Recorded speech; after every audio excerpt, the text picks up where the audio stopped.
So good morning mga boss. For today's video may solution tayo ng Android QCY. Ito po mga boss, Android QCY with 360 camera. Ito po yung 360 camera niya mga boss. Yan. Then pakita po natin yung 360 camera sa harap. Yan. Ito, yan yung camera sa harap. Yan. Yung sa left side. Yan. Sa likod. Yan mga boss. Yan. Ito nakalagay. At saka sa right side. Yun. Pasok tayo sa loob mga boss. Ito po yung Android unit mga boss. Yan. Pag mag-order po kayo ng Android unit mga boss, free na po itong panel. Yan. Ito. Fit na fit. Actually boss, 9 inches to siya mga boss. Then try natin yung ano niya, mga specs. May YouTube. Yan. YouTube, try natin yung YouTube.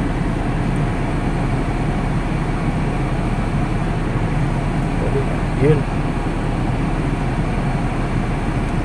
Medyo mahina yung internet natin kasi malayo tayo sa ano, sa wifi. Ayan. Baka ma-copyright tayo. Kaya sa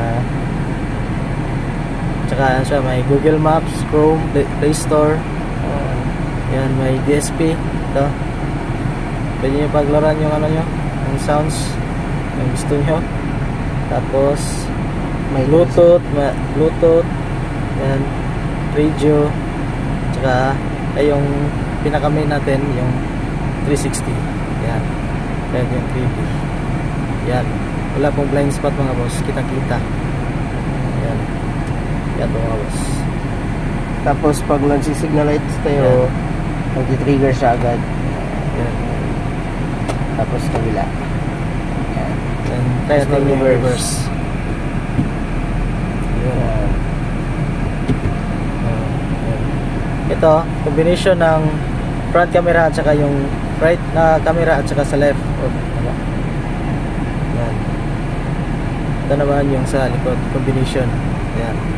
Napaka-wide niya mga boss. Walang blind spot. Wala na siguro na. Yan. Pwede kayo mag-download ng kahit anong apps na gusto nyo. Ito lang sa Play Store. Kailangan lang mag-sign in. Yan. So, yan na mga boss. For more inquiries, just visit us here in Pagadian, Purok Bahada daw, Shell Station. Yan po mga boss. Yan po natin yung landmark mga boss. Andres Auto Accessories. Peace!